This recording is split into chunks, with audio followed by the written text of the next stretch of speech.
And you're on the punchline with Kelly Pollock and James Dominguez. Sorry, guys, we just got hit with a horrible blizzard. We got hit with a technical blizzard. Yeah. But Justin, the greatest producer on the planet, got us fixed because we fucked the show for him. Yeah, and you got her late. No. On top of that. I know, I did too. But no, but we moved a lot of stuff around during the powerlifting meet. A lot of stuff got moved around, and Justin had to set it all up. That wasn't an issue. I'm entitled to get here late. So yeah. That wasn't an issue though. That was not an issue. But hey, how's everybody going? I hope there's sound now. I'm pretty sure there is. So let's get into it. We got a few topics. Not much. We don't got much going on. Let's be honest. I almost kind of want to vent today. We can vent. Today's a vent day, right? Mm-hmm. Did you see my post today? The post about motherfuckers. They switch their job titles. Fans switch their job titles every day. Yeah, I seen that last. If I could do this real quick, as a matter of fact, I want to go on because it was an argument ongoing on Facebook, and you know this is open to the public, and it was Bill Monroe's page. Oh God. And he's a nut powder. This one dude. This dude was talking shit about Canelo. They couldn't find out what he wanted to say bad about Canelo. And it turned into he lies and this. So and Canelo that. Lies? Yeah. Okay. What's that have to do with his fighting ability? I know. That's what that he's a bum and he cherry picked this last fight. I mean, so like after two brutal fights with one of the top guys pound for pound and brutal puncher, now he's cherry picking. You can't have a fight like that. You know, the thing is this: a lot of people do not realize what fights take out of you physically. I think he's entitled to have a fucking easy fight. And they say, well, he got paid $365 million. That's not the point. He didn't get paid for the fights he's going to have. He got paid for the audience he's going to bring in. Yeah, exactly. If he fights Ronald McDonald one weekend and he fights Danny Jacobs the next, those numbers are coming in. If these airheaded boxing fans had their way, a fighter would be dead after 5 fights. They want him to fight both Charlo brothers, Danny Jacobs, a rematch with Triple G, and move all the way up and fight Usyk. Yeah. Oh, and then Mikey Garcia at 130. They want him to cut to 135 to fight Mikey at the end, right? Yeah. Yep. That's exactly what the fuck they want. And I don't know, Kelly. I've been this whole week, and then like I made the post today. I don't know if you saw. Boxing fans are the only ones that can go to expert trainers, to business managers, to accountants, and now they're like the director of Showtime Sports or DAZN. Do you know what I mean? They know what's best. Why don't you just watch the fight and enjoy the fucking fight? This dude that was on the Bill Monroe's page is a very, very. Call him out. He's a fat dude. What do you got against fat people? That never, no, what I'm saying I know what you mean. That never, you could tell, never picked up a glove in his lifetime. And just talking shit. And then calling him a coke, getting into coke? That, got into that, what's his name? Julio Cesar Chavez was a cokehead. What's that have to do with anything? It's everything. It was horrible. I didn't even see that post. I didn't even see it, but. I'm trying to find it right now. Oh my God. You know what though? A lot of that stuff, when people do that, it's a lot of personal issues. It's a deep-seated issue. It is. That's what I told him. I'm giving my 5-cent psychological analysis, but it's a deep-seated issue when you have to hate somebody like that for no reason. There you go. Canelo is making himself a target in the 160 and 168 division. His cherry picking is coming to an end before the whole world finally sees he's ducking prime contenders. Yeah, like he's done his whole career, right? Like he's done Floyd and everybody else. Else. This is, I swear to God, this is what is in these boxing groups. His name is Daniel Munoz.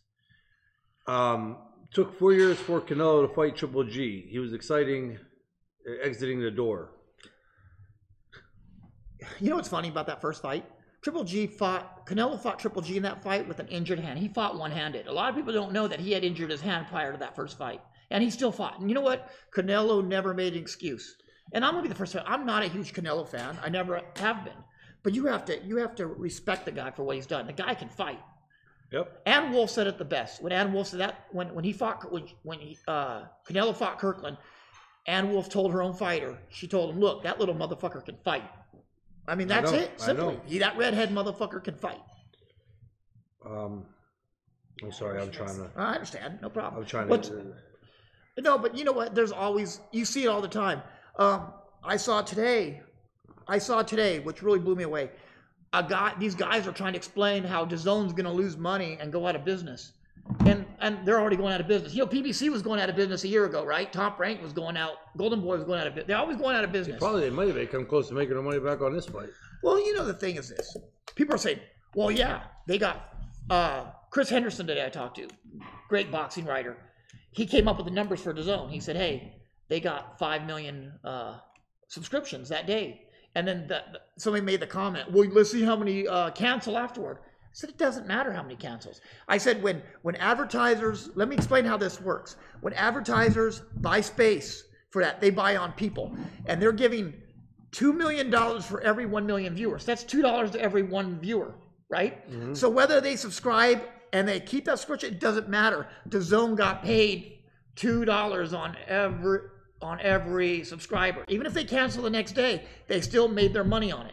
They make their money on the back end. They don't give a shit if you unsubscribe. They don't matter because they know you'll subscribe again. Yeah. And they'll get their advertising dollars. Bill Cass goes, I agree with you. Bill goes, champ, got a question. I know you did well and saved your money, but I could only imagine if you had Ludabella or Heyman instead of Cameron Duncan. What are you talking? Heyman makes a lot of money for his fighters. Yeah, Bill, and wait, is he saying that I would have made more money but I could only imagine if you. I don't know if he's saying that you wouldn't make any money or you would have more money. Heyman pays the fighters pretty well. He just don't get them. And second of all, Cameron Duncan's he was a booking agent. Yeah. For me, so it was only 10%. Yeah. Yeah, he's bringing up 2 other promoters. Yeah.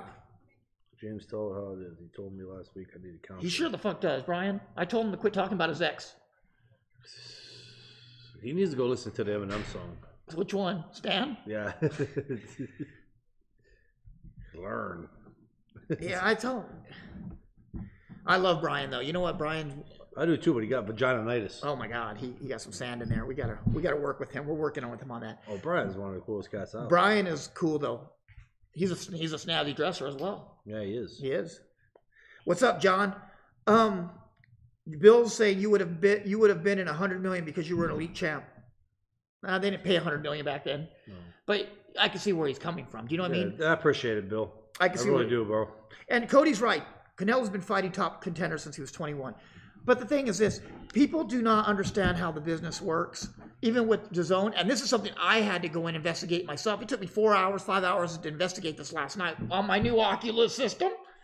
But anyway, we just keep talking about this fucking Oculus. But anyway, I saw how they advertise. And you as a customer is their last worry. As long as they can get you to get that fight, they make their advertising dollars off you. They make $2 on every person that signs up or that's current. And so if they have 10 million people, they're making $20 million. And if you cancel tomorrow, they made $20 million. Exactly. So they don't care. And it's not failing because they're going to make a big fight. And you know what? It's the same thing with MMA fights. They are scheduled for 100 fights this year, MMA and boxing. So that's what I'm saying. So just you got to look past the 365 for Canelo. They're making their money on other fights, the UFC fights and everything else, and Bellator. Well, mainly Bellator. Yeah. That's where they're making. They're making money on that too. That's taking care of what Canelo was paid. Yeah. And Virgil Ortiz is on the show. Yep. Virgil Ortiz Sr. Hey, Virgil, we just wanted to tell you thanks for always listening. And we're sorry that Virgil's fight got canceled last weekend. But maybe we could bring it up if you don't mind.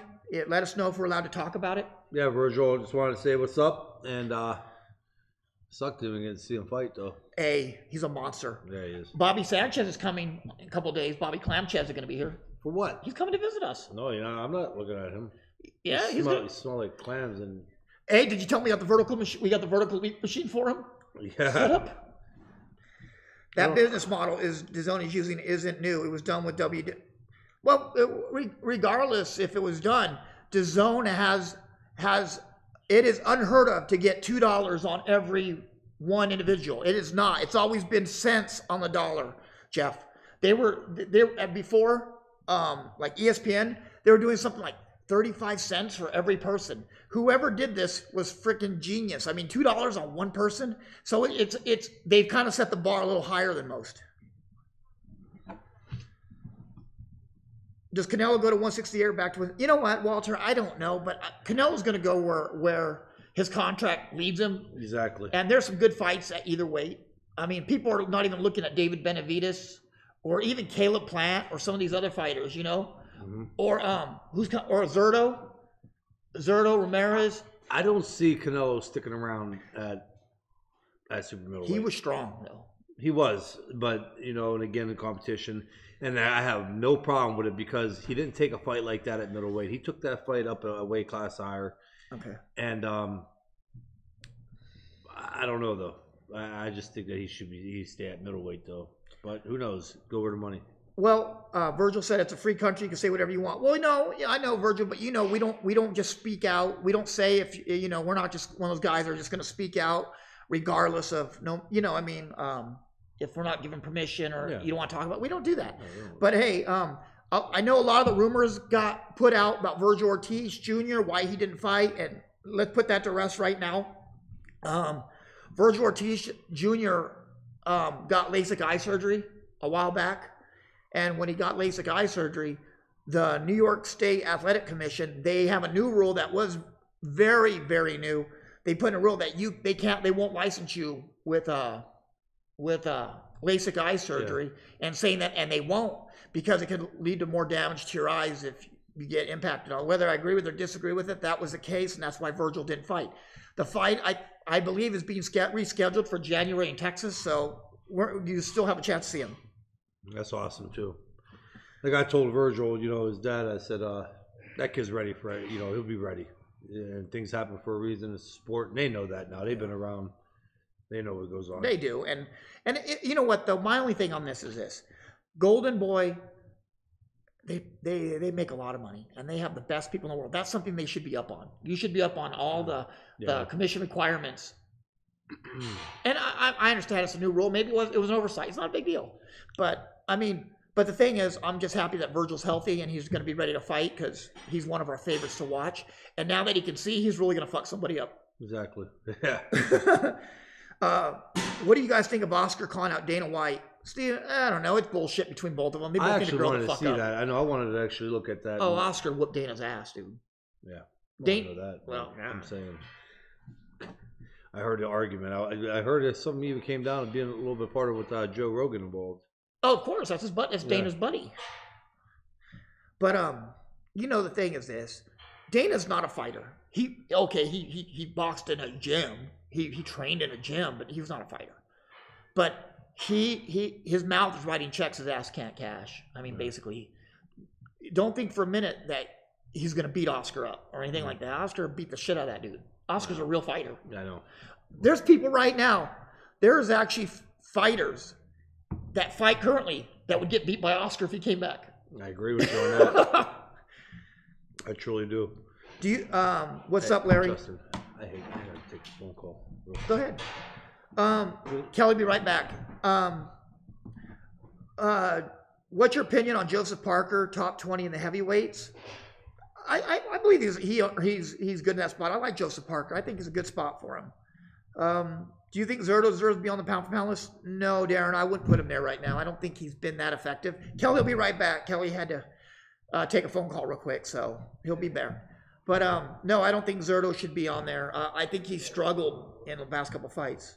John says, what do you guys think of Korborov filling in against Charlo? Tougher fight for Charlo now than Monroe? I really don't know, John. Korborov, he was a great amateur, but he's kind of fallen off over some time. I think he's like 14-1. His career just hasn't got started. I think the result's going to be the same. So yeah. Esteban, Charlo now fighting Korborov. PD, Charlo still wins. Yeah, obviously, I think so too. I think Charlo has a great upside. I really believe that. I think his upside's big, but Charlo is still virtually untested until he steps up. That's both of the brothers. Okay, John, he's 28-1, but he lost a fight, and he hasn't really stepped up yet either. And like I said, Andy Lee. So I don't know. I don't think he's going to give Charlo too much of a trouble. I think Charlo's going to beat him. I think Charlo's still that much better. So okay, guys. So here's the thing that was going on. Damon and me were having a discussion on the Punchline site. Do you think we should keep up with Technique Tuesday, or do you think we should get rid of it? Because a lot of people, the Technique Tuesday, they seem to enjoy it, but there's not a lot of questions asked, and it's really, sometimes it's a little more technical than people think. And so maybe it's something we should get rid of or bring it in. We just want your guys' opinion on that. Do you think Andy Ruiz has a chance to win with the heavyweight titles? I feel he beat Joseph Parker. Andy does, but he needs to step up. Bobby, he's inactive, and he needs to fight, and he needs to get in better shape. That's one thing. You're not going to become world champion looking like that. I mean, he has fast hands, but I mean, let's face it, he is not the most disciplined guy.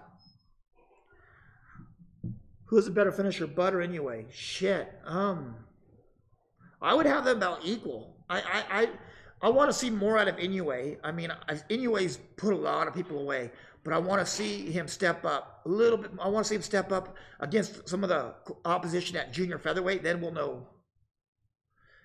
And I agree with Tom. I think both Charlos are going to win by TKO. I would like, but yeah, Bobby, what you're saying, I'd like to see Andy step up because he has natural tools, but he needs to be in better condition and needs to step up. And that's all it is in this sport, is actually stepping up. Jeff says, every odd weekend would be good, especially if there was an interesting matchup previous weeks that you could elaborate on. Yeah, and you know, we don't set the schedule, and we kind of go on what we go on, but we have a lot of venting to do today. I mean, it's just the whole boxing community thing right now is just really pissing me off, and I know Kelly, because people wait for these big shows and they say the most ignorant shit. So we're just trying to, and a lot of it, I think a lot of it stems from personal issues. They really do. They stem from something personal, and it's not boxing related. It's something, you know, when you hear people say Clownello, Canella, it's fucking disrespectful. It makes you look like a fucking idiot when you say those kind of things about a fighter. You know, I don't know. Charlo versus Winky Wright. Oh, Winky Wright beat the shit out of that guy. Come on now.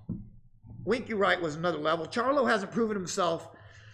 I mean, obviously Winky Wright's a Hall of Famer. What do you guys think? What do you guys think? That's the question, because I think Winky Wright's a Hall of Famer, and I think he would be too much for Charlo. I mean, so I don't know, but that's what I think. I just think that I don't think I want to see Charlo prove himself, because they're upside. Either one of them, it doesn't matter which Charlo. Winky Wright beats either one of them, 54 and 60. I think Jamal's the stronger one, and I think Jamal might be the better fighter, more technical. Yeah, I mean, if you're getting guys like Austin Trout, I mean, who gave Jamal the fight of his life last, or Jamal won him, gave him the fight of his life last. What do you think that Winky Wright would do to them?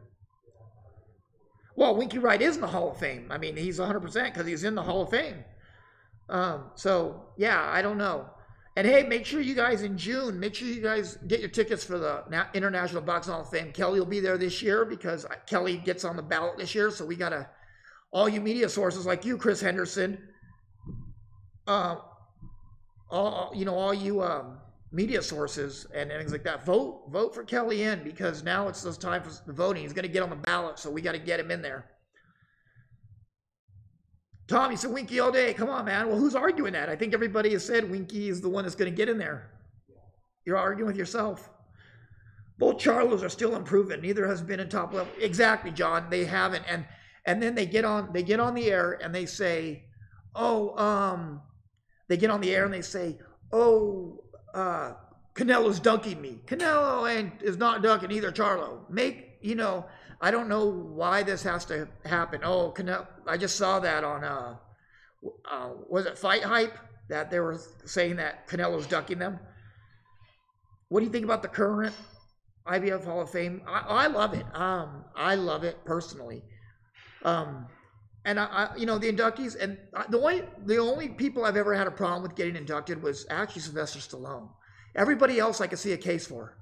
I mean, there's people less deserving than others, And there's people more deserving that's in right now. I believe that Gennaro Hernandez deserves to be in the Hall of Fame. I believe Fernando Vargas needs to be in the Hall of Fame, and they're not there yet, and they're on the ballot, and they've just constantly been on the ballot. And I would love, I would love to see them both on the ballot.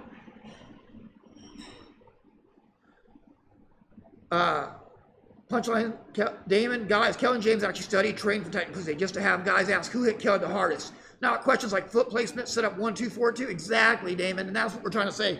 We spend 6, 7 hours breaking down these Technique Tuesdays at home at night, and then we come in and we get asked, hey, Kelly, who hit you the hardest? Hey, Kelly, who's the hardest to box? How hard was it to fight Bernard fucking Hopkins? That's what we get. You know what? Yvonne Calderon, too. I mean, he deserves a spot in there, too. The guy was amazing.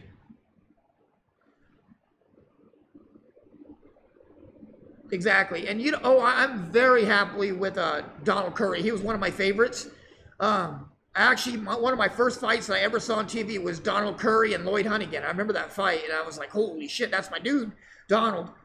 I got Hurd, John. I'm not going to lie. I think Hurd has a strong motor. He's big. Hurd's a guy that's 205, 210 pounds, cutting down to 54. And I think that higher motor, and you can't hurt him.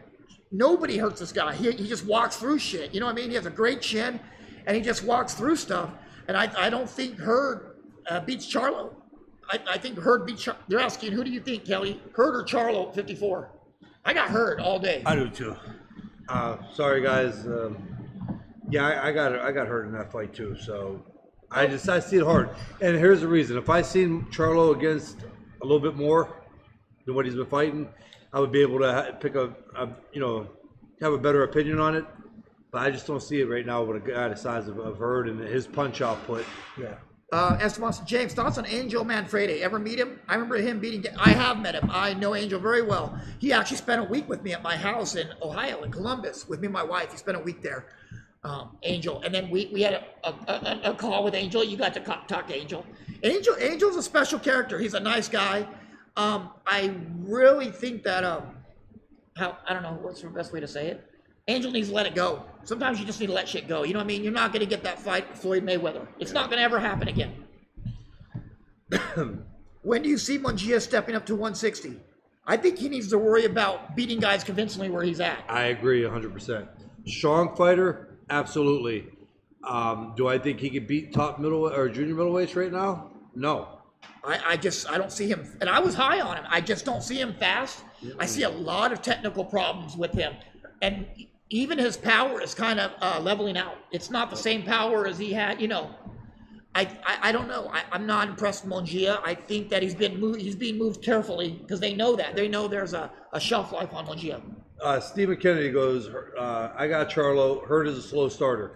I agree that he's a slow starter, but he gets better and better. He throws a shitload of punches. And as the fight goes on, being a big guy. So first of all, you got the factor that he throws a lot of punches around. Second of all, you got a big guy leaning on you because he brings the fight to the inside and throwing a lot of punches, which will really tire you down. So, yeah, and that's the truth. And also, Hurd hasn't shown me that he's really hurt. Do you know what I mean? That he gets hurt. So yeah, Charlo might sweep these early 2-3 rounds, but what happens after that 4th and 5th round? Let me tell you what, the same people that are saying that Hurd's a slow starter think Errol Spence is fucking indestructible, and he's a slow starter. That goes back on to the point of that fight with Mikey and Spence. They both start off slow. They're both so nobody's going to walk through anybody in 2 rounds or 3 rounds. At least it shouldn't happen on paper. Just put it that way. I got a YouTube. Yes, sir. Yes, sir. Ricky Pavlik.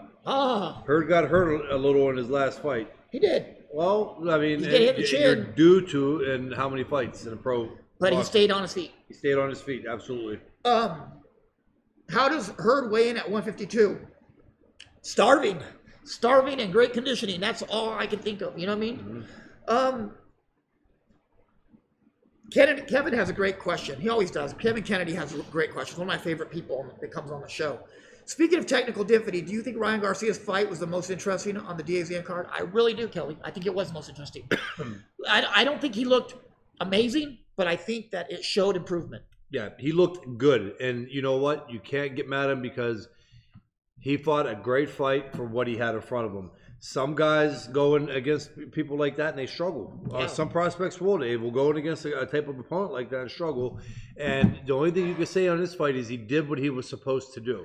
Do you think personally, that Ryan Garcia looked like Canelo a little bit?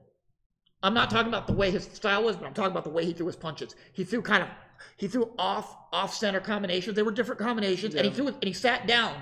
He wasn't on his toes like he normally is, and he wasn't doing that flicking power where he wasn't hurting nobody. He was actually trying to hurt somebody. And that could have been on I think one fight is too premature to say, for me to agree with that. I saw him being stronger. Yeah, but I just think that for what he did what he was supposed to do. Yeah. And that right there says a lot. And I do, and I think Ryan's father took him as far as he could take him. I don't think there's a guy that never fought before as some kind of accountant. He's not going to take your son very far, and that's a lot of thing that parents have to realize in boxing. I don't know. Sometimes as much as you love your children, you can only take them so far, and you have to give the reins up to somebody that can do a better job for them. And Yeah. I mean, my daughter is an outstanding volleyball player. She's ranked in the state. But I realize there's nothing I can do for her. There is shit I can do for her. And if you had a little bit of an athletic background, I'm just saying, not you personally, I know. But if somebody had an athletic background where, at least on some form, maybe even if it was conditioning or strength and training or something, that's it. But to come in as being an accountant? No. Is that what you said he was? Yeah, some kind of accountant, yeah. Nothing with accountants. I'm just saying that if you're an accountant, do fucking accountant work. If you're a boxing trainer, but the worst thing in the world you can do is hold your children back from being successful. You can. Because of your own ego. Yeah. Damon said he looked better, but something's still off. I agree, Damon. Something is off with him. I would agree that Ryan, something is not right yet. You know what I mean? But it's going to take time. He's young and he has an upside. Do I think he's the best prospect? No, by far I don't. I think Gabriel Flores is better. I think Virgil Ortiz is better. I think there's so many good prospects out there. What Ryan Garcia got going for him is this. He has a promoter who really likes him. Yes. Okay, and they're going to market the shit out of that kid. Yes. And that kid is going to make a good amount in his career, and they are going to get him as far as they can get him. They're going to really use him to the fullest, and that's the one thing that he has to look forward to. Can he fight well enough to win a world title? Yes, he can. If they do it, market him and push him the right way, and you better believe Golden Boy's going to do that. And he fights the right champion. Yep. He has to fight the right champion. That's what I'm saying. Yeah, it's not. They're going to push him into a world He ain't title. fighting any lightweight champion. You know what I mean? Right now, the lightweight division is booked out. He ain't beating anybody in that lightweight that's what division. I mean. They're going to move him. They're along with like somebody else's career. You know the problem that we know. I agree.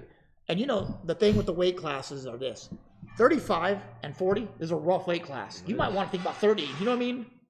Because right now, as long as Mikey's in there, and and Lomachenko, We still got Loma running around there. and then you got 40, you got Pro Grace. Sure, you still got guys like Linares. He's at 40 now. But he can bounce, bounce. And then you got Pro Grace Rodriguez there, who's a monster. I mean, that's a scary fucking weight. Maybe 30 is where I'd want to go on that. You know what I mean? That might not be a bad idea. And you could fight guys like old Crooked Eye over there. Yeah. Old Crooked Eye. Hey, who said that? What? Did you watch that fight? Did you watch the fights this weekend? Justin, you didn't watch the fights? Good. Oh, man. Got responsibilities. I know you do. I know. All right, David says, speaking of conditioning and the future, what happens to Caveman Lemieux from here on out after getting pulled out due to dehydration? He gets in better shape between counts. And let me tell you what, Lemieux, I'm sorry, guys. I don't know how he's still even talked about. Because he can punch, and people love power. Last thing that goes, power. I agree. And Kevin says, I think the bright lights got Sam Ali. Kevin, I would say that, but I also think his talent he's kind of plateaued himself. Saddam Ali is where Saddam Ali is going to be. I think Cotto made Saddam Ali. What? I think Cotto made him. He fought Cotto. Yeah, he beat Cotto. That's what I'm saying. But Cotto. Yeah, but Cotto tore a bicep and just wasn't Cotto. I understand that, but I think that's more so why he's he's as well known as he is. Cotto helped out a lot. If he didn't fight Cotto, he probably wouldn't. Yeah, Lemieux said today he's moving to 168. Not smart, but okay. I mean, I agree, Esteban. He moves to 168. That's a nightmare because you have a guy like Bivol coming down to 168, and you have a guy that Canelo possibly could stay up. I mean, Lemieux can make a few bucks, but what's going to happen there? Even Zerto, I mean, those guys are going to hurt him in that weight division. Guys. Let's not forget Badu Jack wanting to come back to 68. They know this is where the money's at. So, that 68 is going to be huge. They may have to do another Super 6 tournament. Fucking right. Farmer has a Shawn Michaels lazy eye. Farmer, you guys ever see the movie The Jerk with Steve Martin? Remember when he made those glasses and made everybody cockeyed? Mm-hmm. That's what Farmer has eyes like. That was a great movie, dude. The Jerk. Who shot the oil cans? Yeah. I gotta watch that again. That was one movie I did see. You can watch it on your Oculus. I can. Dude, I'm gonna have to come to you because you got time. I'm gonna have to sit down and go through all the cool things on that. I will. You know what? We'll catch it. I'll bring it to you. Whatever you want to do, you can use it. Dude, I'm telling you, Oculus didn't give a shit. We bought these with our own money. Man, we should get them as a fucking sponsor as many times. Right? Yeah. Hey, we just got the Oculus VR system, right, guys? Virtual reality. I did, and Kelly just did, but Kelly has to wait on his because he didn't answer his phone and tell me to pick it up. I was trying to tell him. So I get on Amazon. And yeah, because there was 2 left. I was going to buy mine and yours. Yeah. But anyway, I got this Oculus, guys, and it's like the VR system. You can actually watch boxing in freaking 3D on this thing, right? And the screen's like 100 foot inside of it. It's huge, and the boxers are like 3D or 4D. You can actually look around the arena and all that. It's pretty awesome. Or you could actually get into like a movie theater, a real movie theater, and watch it, and it's like a movie theater all around you, and watch the fights. It's awesome. And you can download all the DAZN and ESPN app, and you can download Showtime and, well, HBO when it had boxing, but you can download all these different things. And I love it. I think I paid $200 for it at Amazon. I love it. And I've been stuck to this thing, and you can slow it down and break down the fights. So I don't know. And hey, what else can we do? We can animate our characters. That's going to be the fun part. Me and Kelly. That's going to be awesome. You want to tell them what we can do? You tell them. Well, we could do a fight. We could cover a fight. We could break it down. Yes. Be commentators. Yes. We can animate ourselves, and we can sit in the same room, even if we're in different countries. Me and Kelly can sit in the same room and break down a fight, record it, and put it on YouTube. Oh, do I know? Funny, I think that would be too. Like we could swear. We could swear. We could make fun of the fighters. Yeah, we could. Dude, we could even watch old porn and make fun of the porn. Yeah, I go on YouTube. Well, we could. Jessica teach us how to bleak out the blur it out the privates. Right, yeah, the private parts. I can do that. Just go ahead of time. We can come over, have a little party at your house, and do it. Yes. You know, make it even funner. I like parties like that. Everybody on the couch. I host that shit. So, guys, if you guys want to do that, get the Oculus system. Listen to this. Everybody get an Oculus system like us, and then all get your animation characters. Seriously, and we'll all James, we should really start charging the Oculus for this. Dude, no, but we could all be in the same room watching the fight together. Yeah, all of us we can. That's what I'm saying. All of us. That'll be the fun part. He's over here trying to put porn on. He is trying to put porn on it. Yeah, Penny Marshall died today. Wait till you see once he gets a half a glass of 2 glasses of wine at him. He's really. Did you see Penny Marshall died? Are we bringing Ricky Wright? Well, he needs to be in there. You see Penny? Hey, did you see Penny Marshall died today? What? Penny Marshall died today. Laverne from Laverne and Shirley. Oh, yeah, and she was the director of Cinderella Man and League of Their Own. That was a great movie. Yeah. There's no crying in baseball. All those things that I remember growing up watching, everybody's almost dead now. That's when you know you get a little older. Yeah, Robert Davis said, who would have won the Calzaghe fight, Kelly? Calzaghe between who? Me. Oh, okay.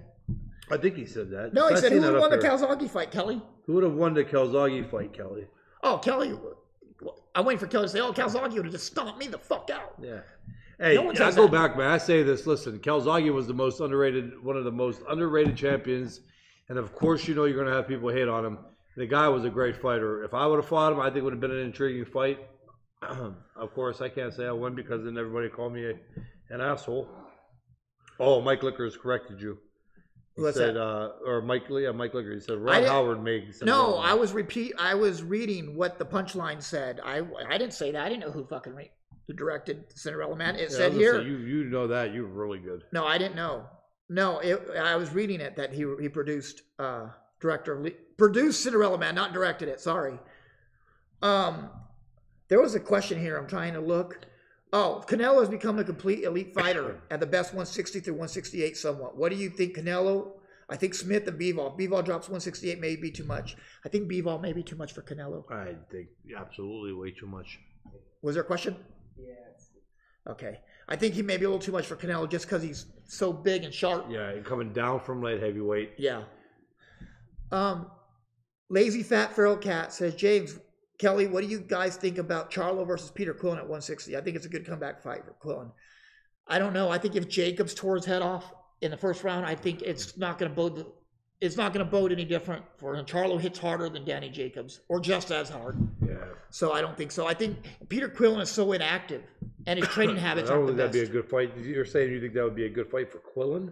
Yeah, he's saying it's a good comeback fight for Peter Quillin. I don't think so. I think a good comeback fight. Hey, I'm not sold on Charlos that much, but I don't mean that I'm going to go. Let's say Quillin comes back and just beats him. Yeah.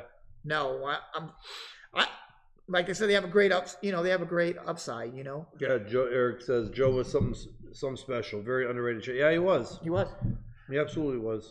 Larry Durfee says, I know I'm late on the question about Joe Smith Jr. versus Artur Beteroff. But weren't they supposed to fight over the weekend? I just tuned in, so I'm pretty sure you already talked about it. I'm going to be honest, I don't know. I didn't hear anything about it. Beteroff wasn't supposed to fight this weekend. He just got through fighting. Million Willer, will we ever see Rocky Fielding again? Oh, yeah, of course. He had a belt. He lost to probably a top 5 pound-for-pound guy. Yeah. And he didn't really get his ass whipped that bad. It was kind of a quick. You know what was funny about that fight? That's one fight you don't even need CompuBox.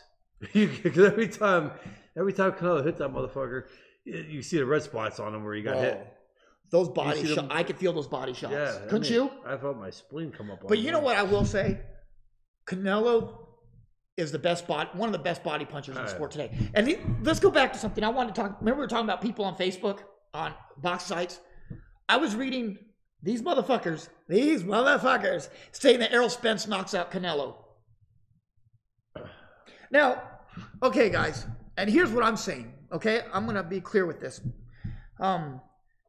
Everybody's saying Errol Spence knocks out Mikey because he's too big for Mikey. Granted, I understand. Gotcha. Point taken, right? Mm-hmm. But you're telling me that Spence is gonna knock out Canelo. Canelo, isn't he a lot bigger than Errol? Isn't that the same thing?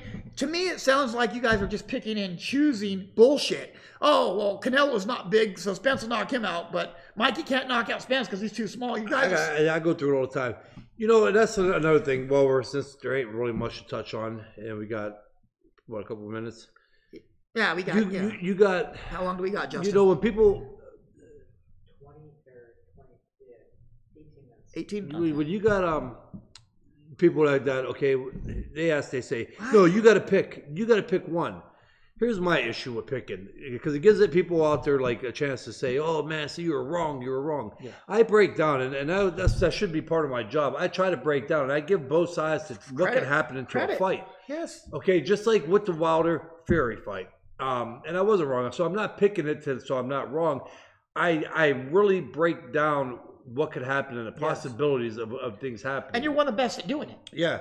So people always want to turn around and say like, oh, well, you were wrong. Well, you know what? It makes them feel good to say, hey, we knew more than the champ did. We knew more than the champ. And it's hard in a fight to like really pick just one person. And even the Mikey Spence fight, it's hard. Like, can I see why Spence can win? Absolutely.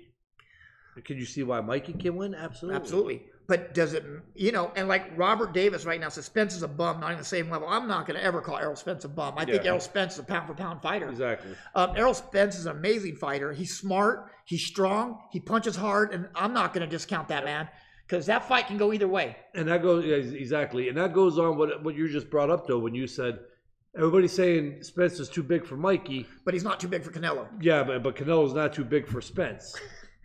No, again, it goes because there's possibilities in that fight of shit happening. I really don't see it. I don't see a welterweight knocking out at 168. No, but it's hard. But it's the same thing. Yeah, especially at 168, who could take a punch. But if Spence fights a perfect fight, it can happen.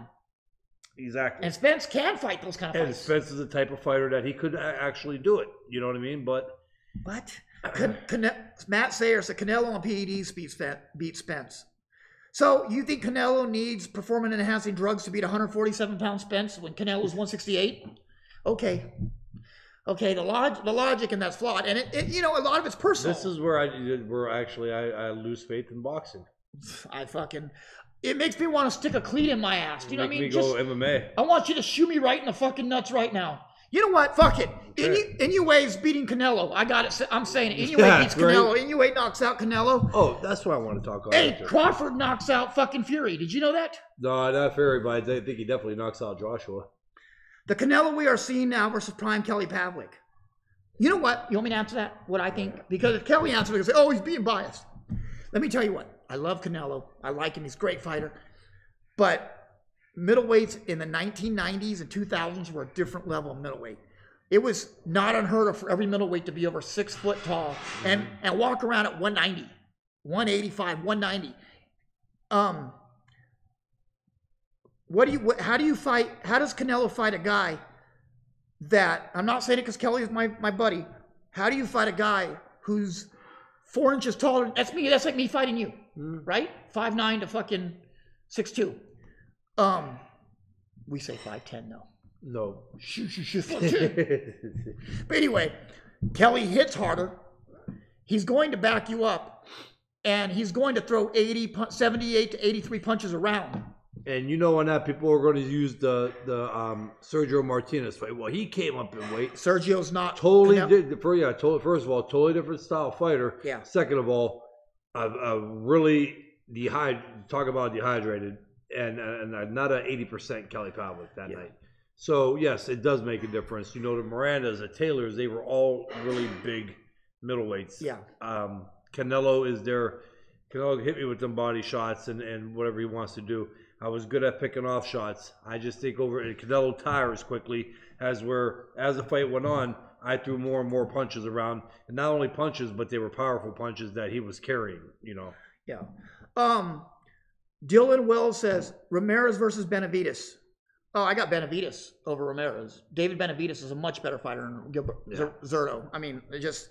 And I called that from day one. I was saying that. Ruben said my post today. Was it your post, Ruben? I didn't see it. I heard other people talking about Spence knocking out Canelo. Ruben, that ain't going to happen. You know that, man. Come on. Is Ruben saying that? Ruben Williams said that Spence would beat... You know better. You have 40 pro fights, bro, or more. And you got... But you're... Thanks, Ruben... Jay.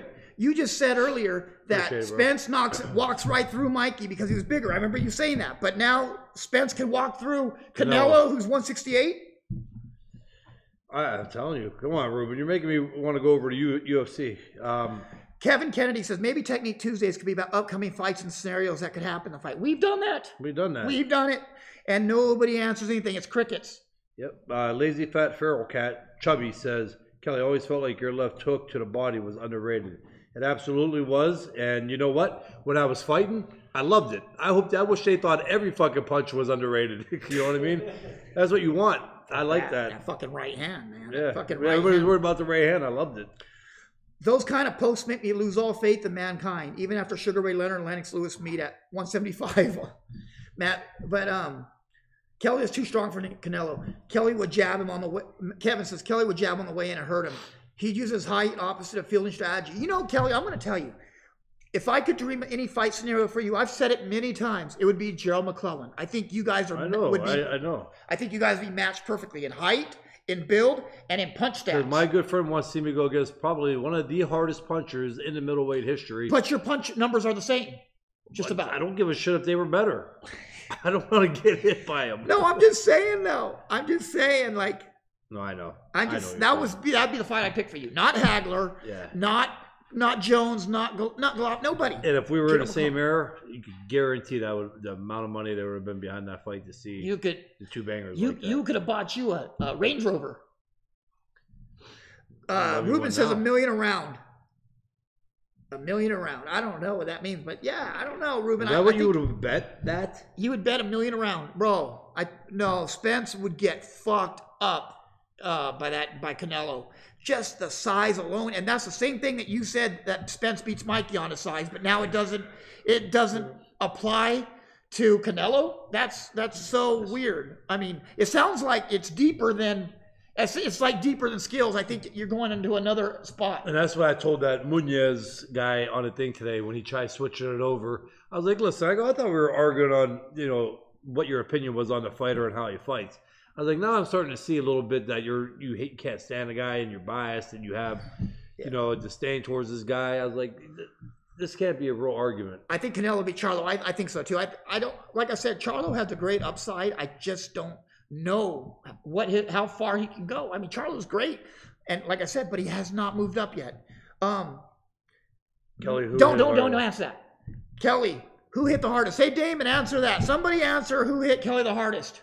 Damon, anybody on the punchline, answer that. You don't have to answer that no more. Miranda. No, but they're going to answer for you. Okay. No, they won't. What if somebody's a first-time viewer? They don't know. I know, but everybody knows it, so you can answer it. Matt, it was Edison Miranda. Edison Miranda. I still get the trumbles. You guys have 10 minutes to. Middleweight Harry Grab or lightweight Harry Grab, and remember, Grab was Grab. It's fucking Harry Grab. I'll take light heavyweight Grab against middleweight Harry Grab, of course. Oh, they already answered Miranda. Everybody knows Miranda. And who was the most skilled? Bernard Hopkins. Who had the best feet? Sergio Martinez. Who was the sharpest puncher? Jermaine Taylor. Kelly Powell. Well, your opponents. Jermaine Taylor was the sharpest. Powell. We already have it answered, man. We have this broke down. Let me school you on some boxing education. Who's your favorite fighter? Harry Grab. Harry Grab. Kelly Powell. Wasn't Oscar De La Hoya one of your favorites? Oscar De La Hoya. Oscar De La Hoya. But no, guys, like No, I didn't. I've seen worse. I have penis looks like a thimble of hair. No, like a butterfly. Oh, that'd be a pretty penis. You ever get it? Like a butterfly sits on the wings. Yeah, it just flaps. Just flaps real slow. Looks like a mosquito. Matt Sayers, Miranda fight was brutal. One of my favorites things. Sounded like it was on the broadcast. I've never heard it described like that. The disciples of Grab are pleased. You know what? Grab has if you made a Twitter for Grab, it would have more friends on for Grab than it would be anybody else, wouldn't you? I think Grab has started to become one of the popularest people on the show. Harry Grab? Mm-hmm. Harry Grab needs to be the third. He even made it in with Gabby and us on the Punchline pictures. You have a question from the show. Which one of your opponents are you closest to since your fight? How often are you in touch with past opponents? I say right now that probably who the hell was the guy? Oh, Scott Sigmund. Oh, in New York? Yeah, well, Roel Brzezinski. Yeah. Super nice dude. He's a firefighter in New York, right? Yeah. EMT? Yeah. Yep. Scott Cujo Sigmund. By the way, Richard Padlet says Charlie Z has the best feet in boxing. He sure the fuck does. Yeah. What Miguel says, where do you guys have Canelo in the pound for pound list at the moment? I have him let me think. Hold on. Third or fourth? Fourth, maybe. Fourth. No. Hold on. I got Crawford, Lomachenko, Canelo. Yep, third. I got Loma still hanging on by a thread, a cunt hair. I got Crawford too. I actually, because of taking a fight, the third spot is up in the air between Mikey and Spence. I think the winner. I got Usyk ahead of both of them. Okay, I got Usyk. I still think I may have Canelo. I got Crawford, Lomachenko, Canelo, Usyk, Mikey, Errol, Inoue. Canelo rounds out my top 5, and then Usyk 6. Inoue, I have in there. He's in there. That's what I wanted to talk about real quick too, though, because I almost forgot. But yeah, no, I got Canelo at 5, Usyk at 6. Usyk, because Canelo has beaten. Yeah, that's why I got Canelo at 3. I got Triple G right after Inoue. But it's hard not to put Mikey ahead of him. Anyway, I said it before, and I watched that highlight thing that you put up today. It was really good. He's brutal. He's a fantastic fighter. But again, the reason why with the top 10 or getting the hype, unfortunately, not my opinion. This is just the way it goes. Yeah. He's in a weight class where it's hard to put him in there because It's just that weight class. You know what I mean? But he's took out 4 world champions. He's a bad dude. I'm not arguing that no more. But you know how that is. You know, there's not enough attention to that weight class. Yeah, I understand. I agree. Unfortunately, and it sucks for him. It does. And it sucked for Lomachenko. Because how can you really put, like, what names can you really put, even though they were world champions, that way you can compare them to Canelo or Spence or Crawford or Port. You know what I mean? It's the same thing, too. Who the fuck cared about Manny Pacquiao below 122? I know. Who cared about Chocolatito or Quadras or even who cared? Nobody did. And is he going to venture other weight classes? I mean, if you're going to be Inouye's going to 25 or 26 or 22. I mean, if you're going to be pound for pound, should you just be in one weight class? I mean, if you're a pound for pound champ, you should be in. Well, but if you give pound for pound, because no matter what pound you go to, you're still in that. Right, but shouldn't the true pound for pound be relevant in at least 2 weight classes? I mean, minimum, right? I mean, if you're truly pound for pound, I mean, yeah, that's right. Okay, I hear what you're saying, but he was relevant at 15 and now 18. That's 2 weight classes. What are you trying to say? He ass nap. I was number 6 at one point. He turned pro at 112. He cleaned out 12, now 15, and now 18, and he's only done this with like 14 pro fights. Weight class is above 120. Yeah. Oh, Bobby said, I'm watching you guys on YouTube on my TV at home. That's awesome, Bobby. Hey, we're happy to see you. I guess Rungvisai and Inoue. You know what? I like Rungi a lot. I think he might be a little too small for Inoue. I really do. Rungi's 115 right now. Inoue's 120, 118 going to 122. He might be a little too big. So I don't know. Are we broadcasting on Christmas? I don't think we are. I think Christmas Eve, right? Mondays, right? I'm not broadcasting. Are we going back to Mondays? Christ, my 13-year-old child was 120. We should. We can't go back to Mondays. Are we going on Mondays? We're gonna have to learn, and Justin's gonna have. We're gonna have to go to him. He's gonna show us how to. Well, no, we don't have to. We could just send him the video. The YouTube video. We can do the show and send him the video, and he can put it on YouTube. Yeah. Our Monday show, and then our Tuesday will be regular, right? Yes. Hey guys, yeah, we are going to 2 shows a week. We are going to do a Monday show. That's not live. That's pre-recorded, but it's going to be a lot of great topics and breakdowns and stuff like that. It might even have a little bit of technique stuff in there on Mondays, just because you guys want to see some of it, I guess. And Tuesdays will be our live show still. Yeah. So yeah. I don't think we're going to be broadcasting on Christmas. No. No, we're taking it. You go and try to. If you want to see the fight, watch my kids fight. Right now, we're not broadcasting on Christmas. So they said, James, you're doing some Errol Spence type math. How am I doing Errol Spence? You're not doing it? Hey, they said, James, you're doing some Errol Spence type math. Really? No. I started boxing in 2001, and I turned 15 in 2018. I was like, what the fuck was he trying to say? Hold on. We got anyone? Tom Cordell. Watch out for Teofimo Lopez, up and coming world champ. Oh, great fighter. He is very, very good. Dangerous, explosive. Tom motherfucking Cordell. First time he said something I agree with. Something that he was actually right on. Something that he was right on. We love you, Tom. Hey, high five on Tom being Tom right. Cordell. We love you, homie, but you're about as wrong as a broken clock. But no, Teofimo is. No, you're about as right as a broken clock. No, he's wrong as broken. It's when I wrote 2 times a day, and this was one of the times. I was so fun. But you know what? Tom is exactly right. That's something we didn't talk about. Teofimo, we got a chance to spend a lot of time with Teofimo Lopez and his father. What you see on camera with them and what you see in the ring is not who they are. That's part of the game, and they're trying to build a fight. But they're nice people. They're great people. And Teofimo, he spent I think he spent the day with us, didn't he? Yeah. Well, respectful, polite. Just awesome people, and I wish they got a fan out of me. He did, and you know what? But I did love quieting everybody down. Teofimo, well, me and Kelly did. I'm not going to take credit for that, but I could see it on Kelly's face. Well, you did more than I did. Yeah, but I can see you were up to no good. I can see your brain working. I've known Kelly long enough to I know when he's up to no good, and I just kind of say what he was thinking. Because Teofimo was like, we'll fight Lomachenko right now. We'll beat the shit out of Lomachenko. And they go, if there's any, and then double take. Yeah, we looked like, what the fuck? But his dad says, if you bring me a fighter, anybody right now, we'll fight him tomorrow. I said, well, how about Virgil Ortiz Jr.? Crickets, chirp, chirp, chirp, chirp. Because at that moment, Justin, shit just got real. You know what I mean? Because now we got a prospect. We got a prospect who wants a fight, and we got a kid that's a prospect, same record, with almost the same knockout percentage, and that shit can be real. I looked over and I saw some of the brass from Top Rank, and they looked at me like, what the hell just happened? But it was funny, and they laughed about it after, but it kind of hit home like, shit just got real. And when it happens, you can be like, well... Oh, you know James will do that. Oh, fuck yeah. I'm going to have a crown that said, hey, this guy. I am going to have a crown on my head that said I was right. Who has 2 thumbs and was right? This guy. But let me tell you what. Let me tell you the thing, though, on this. The thing is this, with Virgil and them, I just saw their face, and it was fucking awesome watching that happen. It was funny because at that moment, shit became real. It was...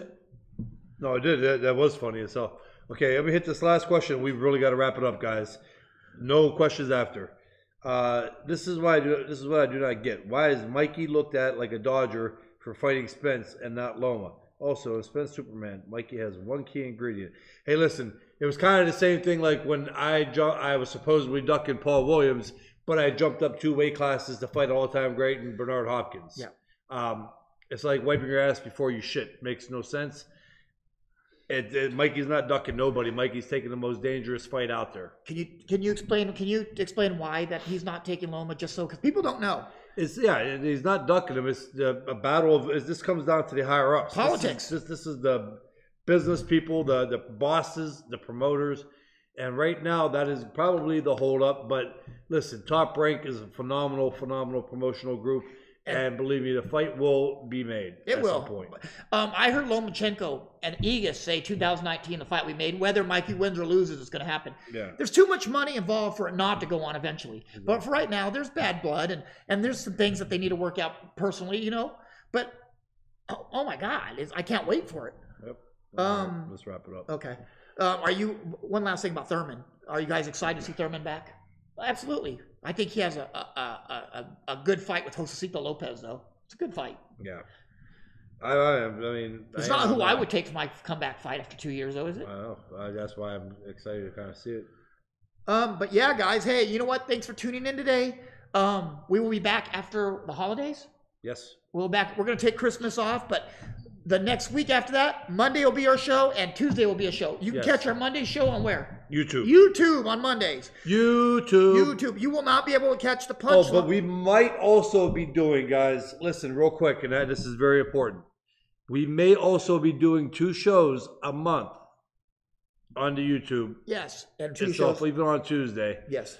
And then but then the other 2 times doing it. That's not a guarantee yet, but that's a thought that we may be doing. And I feel like I should let you guys know now. So I agree. And Monday will be our YouTube show where everybody should be catching that, because that's going to have like breakdowns, and Technique Tuesday. That's going to be a total breakdown show. That's it. We're going to break down fights. We're going to break down fighters. We can read off the questions. You could ask the questions on there just like you do on here. Yeah, send the questions in, and Kelly will answer them. Yep. Also, Tuesday will be our live show where we go on through the fights and everything normal. Make sure you subscribe to where? Punchline.live? Yes. Yeah, go to punchline.live. Subscribe. Share. And hit that little bell. Hit the bell. Hey, and I want to welcome Sergio Borges onto the team. He's going to post some videos and things on the Punchline page for us. So if you see him on there acting crazy, let us know. Absolutely. But hey, good show. And thank you guys for everything you guys do. Thank you for tuning in. You're the reason we do it. And we are out. Really good show. Thank you, Mike.